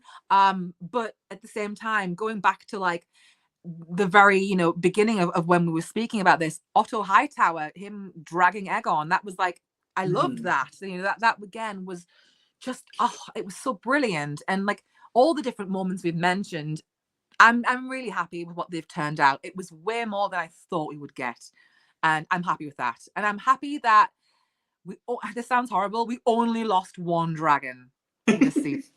Like, it could have been worse, right? Well, I'm sure, like, I heard that, like, they had to cut down, like, the last 2 episodes, like, close to, like, I heard that too, yeah. And if they had included those 2 episodes, I feel like it might have been a little different. Yeah, I think that would have just helped even more. But overall, I mean, I'm really impressed. And obviously, we want to know what you guys think as well. Like, what was your favorite moments? And like, if you've got like 5 or 6 of them, list them. Tell us. We want to know. Because there was a lot of really strong highlights, and I really do hope that the actors can turn around and go, we did that. Like, we brought that to life. And I think especially like when I'm looking through, like, I really do have to give a big shout out to Fierce Man in particular, Matt Smith, Ewan Mitchell, and Emma Darcy. Those are my like absolute, like, you didn't just have one really good moment where you killed it. You were consistently good all season long. Every day they came into work and they did the thing. And I'm so impressed, and I'm excited to see what happens going forward. I'm excited to see what more these actors are going to bring, like the juice they're going to bring. I'm really looking forward to season 3, even though it's going to be a bit of a wait. Yeah. But we'll start to hear little snippets. I'm sure there'll be gossip, but hopefully when they start filming, you might get a glimpse of somebody in costume. There'll be stuff to titillate our minds, I'm sure. And we get Night of the Seven Kingdoms hopefully next year in between. Yes. Yeah, it's looking like it's 2025, and I'm happy with that. And I'm not sure if they're gonna do. I still have a bit of like, I'm not sure if they're gonna do 6 episodes and that's the entire story, or whether they're gonna do more. Like, are we getting 1 season and that's it, or is this gonna be spread out? And I'm not sure how long the episodes are as well. So there's a little bit of like a gray area there. Yeah, because I mean, like, just the first story, I feel like 6 episodes is a lot. Like, maybe a little too much for just the first story in A Night of the Seven Kingdoms. Maybe they do like 2, 2, and 2, for the 3 novellas. Yeah. That would be a good way to do it. I mean, it depends on like how they break it down and what they include, what they don't include. And I think like the thing for people who aren't familiar with A Night of the Seven Kingdoms, we obviously would highly recommend the book, but at the same time, there is a bit. There is. I've got that as well. I don't know. Have I got it here? Hang on. No, it's not here. I have it. I bought that version when I was in New York. on my honeymoon. I was like, I already have a copy, but I actually I have this copy, which is like an old version. Oh my gosh. Yeah, I've seen that before. That is so cool. It's got that nice. This is like the sigil of Sir Duncan the Tall. But I have got the orange and yellow version that I got in the States. I love that. I don't know where it is. I'm gonna have to put it on my bookshelf. But yeah, the thing that might speed things up is there are no dragons in this era. And I literally did a video yesterday about the trailer for Dunk and Egg. And I said, like, I can hear it now. I can see the comments now. And the comments came in en masse. I don't want this. It looks boring. I want Robert's Rebellion. Looks so good. Oh my God. I'm like, you know what? It's so funny because I feel quite confident in this. And I mean, if I'm wrong, whatever. I'm pretty confident. I don't think there will ever be a Robert's Rebellion spin-off because George himself is not down for it. He's like, spin-offs? Yeah. Not that one, though. So the people who are like dissing Dunk and Egg, A Night of the Seven Kingdoms, because it looks too boring, you're never going to get Robert's Rebellion anyway. So, you know, why not enjoy it? It hasn't always got to be like a battle scene. It hasn't got to be drama. There is drama in it, but it hasn't got to be like super aggressive, like the way that we think of with Game of Thrones, with like House of the Dragon, where it's like people killing each other. There is like, again, I think A Night of the Seven Kingdoms is very character driven. Like it's about the people. It's not really about like the drama of like what happens. It's more about how do these people handle the situations they find themselves in and all of the stuff that happens on this journey. So people are going to be disappointed if they're expecting fights every episode. Maybe it's not the show for you. I don't know.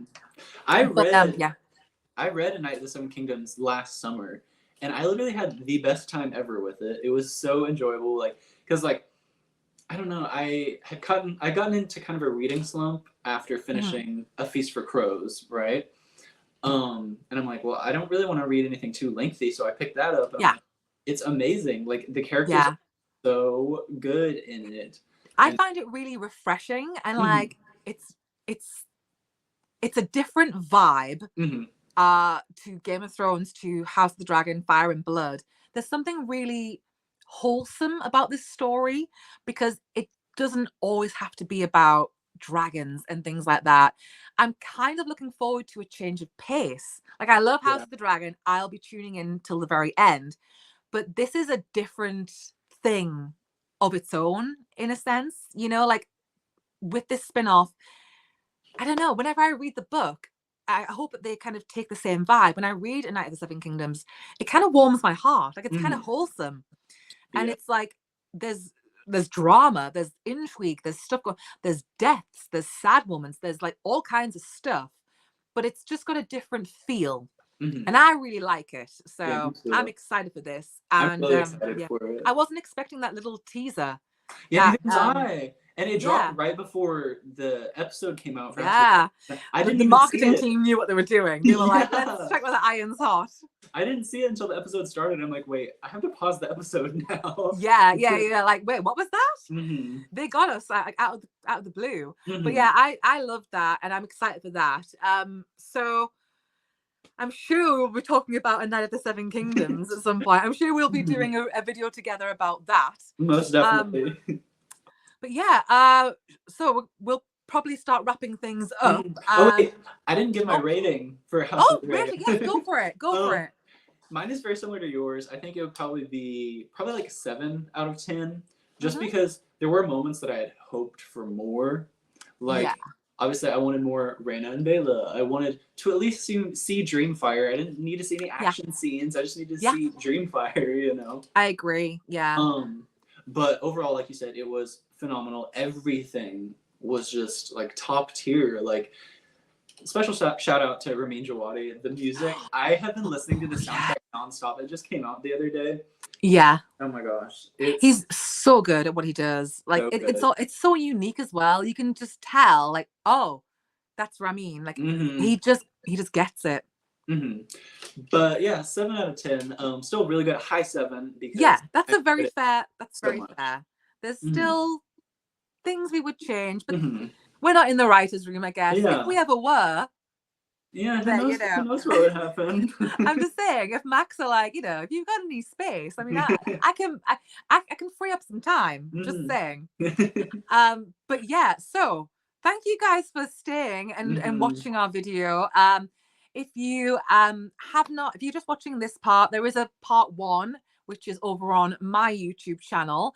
And yeah, what we're gonna do is hopefully do something like this again, because I absolutely love Jordan, and I think you're a brilliant content creator, and I think Thank you. You come from a good place. Like you're here in good faith. You're not doing this for drama. You're doing it because you care and you enjoy this, and you have the right approach. And so I'm really happy to count you as a friend, and to make more content going forward. We'll do something together again. Yes, I very much agree, because like I just feel so comfortable, and like stuff is flowing so well with you, and we're having really good. I feel like we're on the same level. Like we get it, and like you know. Yeah, we're on the same level, like kind of like watching it wise, because like we're not like the people who are gonna like criticize it to where we don't enjoy it anymore. Yeah, like, that's not what we do. Yeah, that's not the type of person I want to be. I want to like spread positivity and like spread like what we liked, while absolutely also talking about it. Yeah, I mean, the thing is, like, I think people think you either have to like or dislike something, but you can do both. You can be critical. You can be critical, and we are. Like, as you say, why didn't we see Dreamfire? Why didn't we see Helena on Dreamfire in season 1, leaving Driftmark after the funeral? Just see her climbing on her dragon. Like, I know that it is expensive when they get into like all the special effects and stuff. So I'm not criticizing them. It's just like I would have liked that, but I'm not, you know, going crazy over it. And this is the thing. There is ways of communicating what you liked and what you didn't like. And I think me and you are both in that same boat. We know how to conduct ourselves in a fair manner. We can be professional about it. And I think we lean towards like hoping for the best, aspirational. You know, we want to talk about the good things because there's so many good things. And, you know, we're coming up on like 3 hours of chatting. So who wants to talk about bad things for 3 hours? I mean, we'll talk about things we maybe didn't like, but I don't think we're going to be like, that was a stupid, terrible decision. I think we will be more like, well, maybe if you'd just done this. I think we're constructive in what we say. Definitely constructive compared to like, just like, outright hating. yeah I think it's crazy because I don't understand why if I don't like something I might mention it, but 99% of the time I kind of just ignore it. Like I focus on what I do like, because actually I've been very grateful. There's a lot of moments that I've loved, and so I'm like, when I choose to make videos, I don't really want to talk about negative things if I can avoid it. I'll talk about what I love because there's a plethora of things to choose from, and you know, why not? Yeah, I actually mentioned that in one of my previous videos where I was talking about the last season of Doctor Who. It's like, I'm not going to focus on the bad things. Why would I do that when there are all of these things I love that I could talk about? And it's like, it just makes me feel better to talk about things I like too, because I'm not weighed down by the negativity. I think we stay in the positive, don't you think? Like we stay in a good sort of headspace. And I think especially with this fandom, it can get crazy, it can get wild. And so I don't want to contribute to like the negativity. And I think you're kind of the same, where it's like, why do that when we could be talking about fun things? And things we enjoyed. And I think that's the mentality to kind of have. And we ran through our favorite moments, and there's so many of them. There's more we could have probably added to the list, but we have to kind of keep it like, let's not go too crazy because we'll be here for like 24 hours talking about it. But what we will be doing is moments that we maybe were not so hot on, but we're not going to be like horrible about it. We're not going to be like going in. They'll just be like, well, maybe this and this, because I think you and me are in that boat of being respectful to like this creation. And there's a way of like communicating what you liked and what you didn't like. We haven't got to drag people. I mean, maybe we'll drag, you know, 1 or 2 people, maybe 1 or 2. We'll see. But we'll let you guys know when to expect that. But yeah, should we sort of I'm talking crazy now. Should we sort of no, brain is conking out. I need some dinner. Should we kind of wrap it all up for the day? So yeah, if you guys watching have any thoughts about it, if you guys have some other favorite moments that we didn't mention, definitely comment them below, because I want to talk about other stuff. I want to talk about your guys' favorite moments and your thoughts on our favorite moments. Just let it rip. I want to hear everything you have to say. Yeah, like what did you think of our list? Go and check out part 1 as well as this one here, part 2. Do you agree? Was there something that made the list that you don't think was worthy of the list? Or is there something you would have added on instead? What moments do you think were the standout that, you know, maybe don't get credit? Maybe it was a tiny little moment. Because I've just thought of one extra one and I'm going to squeeze it in. Okay. This is an honorable mention, but really it could be on the list. When Baylor spoke to Corliss and said, "I am of blood and fire."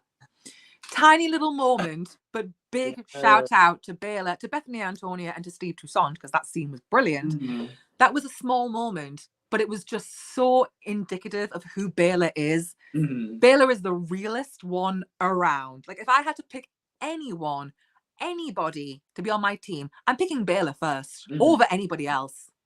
And I loved that moment. Like, it was a small moment, but it was worthy of being talked about. And so it didn't make the list, but it kind of did. But if there's moments that you guys have seen, like a little moment that stood out for you that maybe we haven't mentioned, do let us know, because we're happy to talk about more things, because there was a lot we really did like. Overall, this was a really stellar season. That's true. And also, don't forget to subscribe to both of us for more more content like this, because I mean, we're going to be doing, we have, obviously, like you said, we have a lot more to talk about. So we could do so many different videos about different topics and stuff. Exactly. There's a lot that we can play with. We've got lots of ideas to throw around. Now we're heading into the off season. Like, I think we're still, I mean, I know that me and you are still making a lot of content about House of the Dragon. It's still very fresh. But there's loads of other people, characters, storylines throughout the whole thing. We can talk about the shows, we can talk about the books, we can talk about everything. And there'll be more from me and Jordan going forward, because he's fabulous. So make sure you check out the descriptions, follow and subscribe on like all of our different socials. All the information will be below. And yeah, thank you guys for tuning in. We've had a great time. We could go on for even longer, but like, my backside is a little bit numb and I think I need some food. You're probably the same. This was so fun. Like, it was fun. Thank you so much for like organizing this, putting it together. I'm so like grateful that you asked me in the first place. I love talking to you. This was just an awesome time. And thank you to everybody for tuning in. Do let us know what you thought. Give us a little bit of love, you know, hit the like button. Make sure you're notified for future videos, because yeah, me and Jordan, we do both things. We do TikTok, we do YouTube. We don't stop. So yeah, lots and lots of content.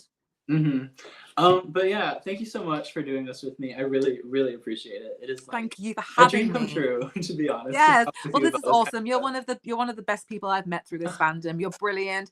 You have your head screwed on right. You've got the right mindset, and you can tell. I think everyone will watch this video and go, if they didn't know who you were beforehand, they're going to be following and subscribing, because you are brilliant and you have a great mind and a great insight, and you're coming at it from the right place.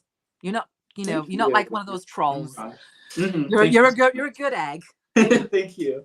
So yeah, I guess we will see you guys next time. Yes, we will bid you all farewell. Till Goodbye. next time.